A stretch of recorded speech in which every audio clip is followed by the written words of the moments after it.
कहे अरे टंगिया में टंगिया नाना देवर भौजाई के बाद बात टंगिया नहीं जनता का तू मतलब तू बिना टांगी बिना घोड़े का कहे अरे टंगिया में टंगिया फसवलिनी हो ननदी भौजाई अरे टंगिया में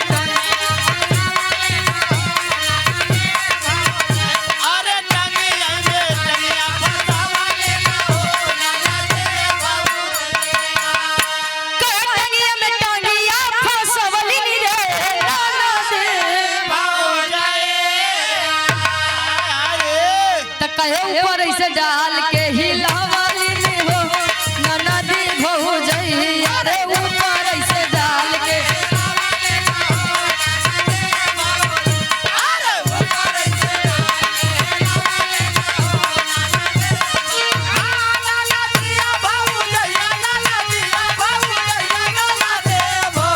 ऊपर ऐसे डाल के हिलावाली हो ननदी भौजाई अरे ऊपर ऐसे डाल के अरे ऊपर ऐसे डाल के हिलावाली रे ननदी तकय माल सफेद गिरावाली हो ननदी भौजाई अरे माल सफेद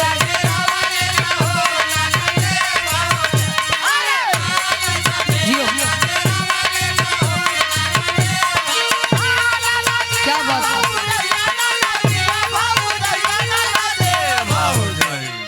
माल सफेद गिरावाली हो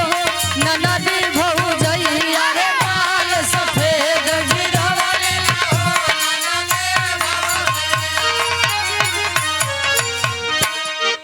पहले के समय में भोरारिया 4 बजे उठ के काकी दादी लोग जब जाता पे बैठे गेहूं लेके आ गेहूं डाल के जब मुट्ठा पकड़ के घुमावे तब सफेद सफेद हां माल गिराई आटा गिरे तब रोटी खाई के मिलते एक गुरुजी का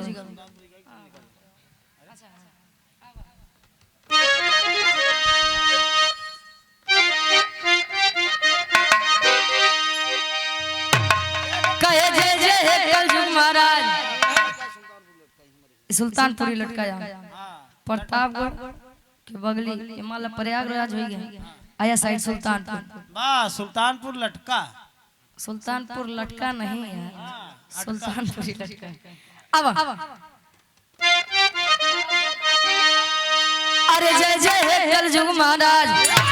अरे जय जय कलजुग महाराज तोरे माथे बड़ा ताज उल्टा हो गया है सब काज कलजुग वही में उल्टा हो गया है सब काज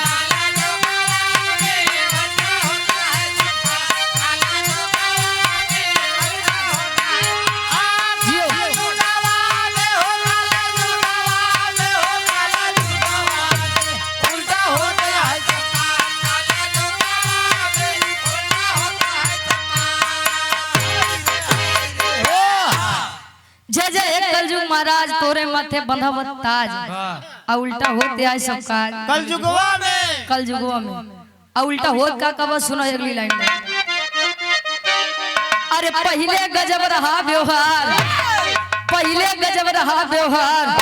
मानो मानो में था प्यार अब तो रोज होई टकरार कलजुगवा में अब तो रोज होई टकरार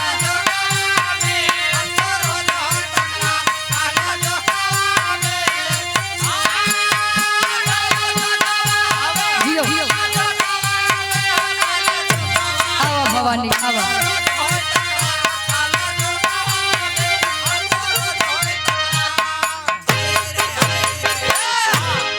पहले गजब रहा व्यवहार मानो मानो में था प्यार अब तो रोज होई टकरार पहले के लोग आजो मिला थे तो भैया जय श्री राम राधे श्याम सीताराम जय जय राम आज के समय में कहिए नमस्ते कुछ नहीं समझते अब तो हेलो हाय अभी रस्तों में बाय ओकरे बाद चाटे चाटा नहीं टाटा ए भैया जब सब गुड मॉर्निंग गुड नाइट वाला सिस्टम आ गया अच्छा गुड मॉर्निंग लोग लिखत रहे ना तो शॉर्टकट फॉर्म हो गया जी यम पता नहीं इतना समय बचा के लोग जेंगे वाह जल्दी जाई बा जी यम इंस्टा जाएंगे यार। अब अगली लाइन में कवि जी लिखते हैं, अरे ना ही छोट बड़े कै पर्दा, ना ही छोट बड़े कै पर्दा,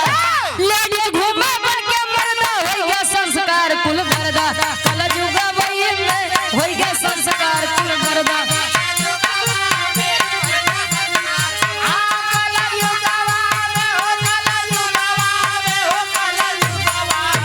हो गया संस्कार कुल गर्दा, कल जुगा वही में हो गया संस्कार।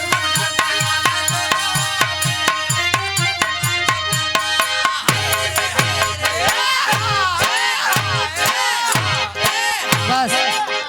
3 लाख कहे ना ही छोट बड़े के पर्दा, लेडीज घूमे बन के मर्दा, अब हो गया संस्कार कुल गर्दा। कल जुगवा में कल जुगवा में पहले के लोग कम कमा लेकिन पहनावा पूरा रहा, आज जितने कमाते हैं पहनावा में गिरा हुआ होता कम। हाँ समझते हैं, पहले कपड़ा फटी जाए तो लोग ओकर सुई धागा से सी के पहिरत रहे, आ तो फटा कपड़ा के कीमत 2500-3000 रुपया बा। नाई फटाफट फरवाई फरवाई पहने थे। चलो तू हम एक नहीं है ए भैया, आज के समय के पढ़ी लिखी लड़की शादी ब्याह कई के गए। शादी विवाह अरे यार हम तो का एक पॉइंट ना बताई पाऊ।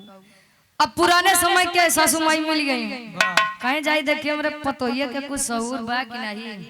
संस्कार कुछ बा कि नहीं, गए कहीं पतोहिए रे कहीं बोला काय अम्मा कहीं जा तनी चाय बने लिया तोरे बुढ़ऊ के चाय बड़ी पसंद बा। भाई दुल्ही नहीं नहीं रही कहीं ठीक बा, चीनी चाय पत्ती अदरक दूध दे दे जाई चाय बने लिया।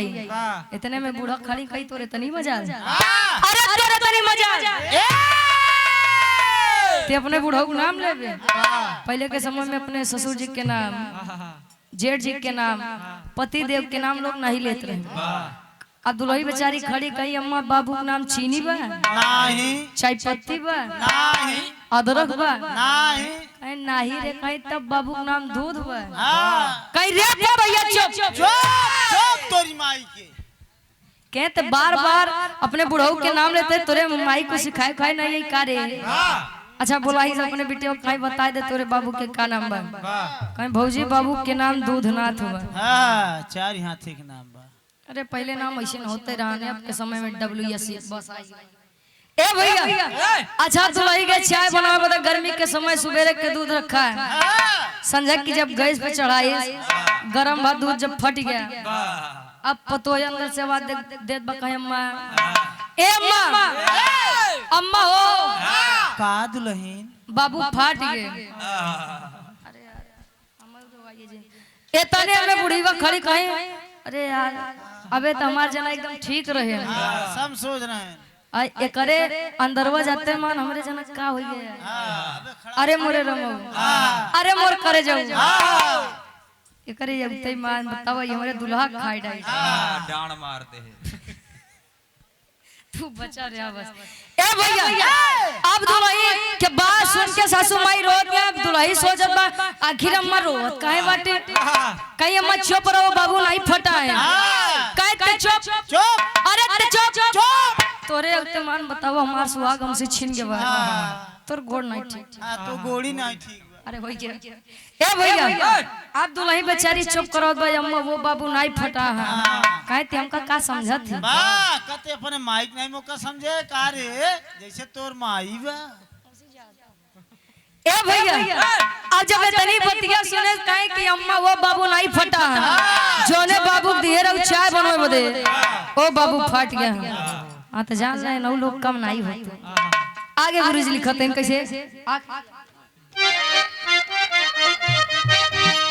अरे भारत यादव का है पुकार, भारत यादव का है पुकार, अरे रुचि कुछ तो करा सुधार ना से दे संसार।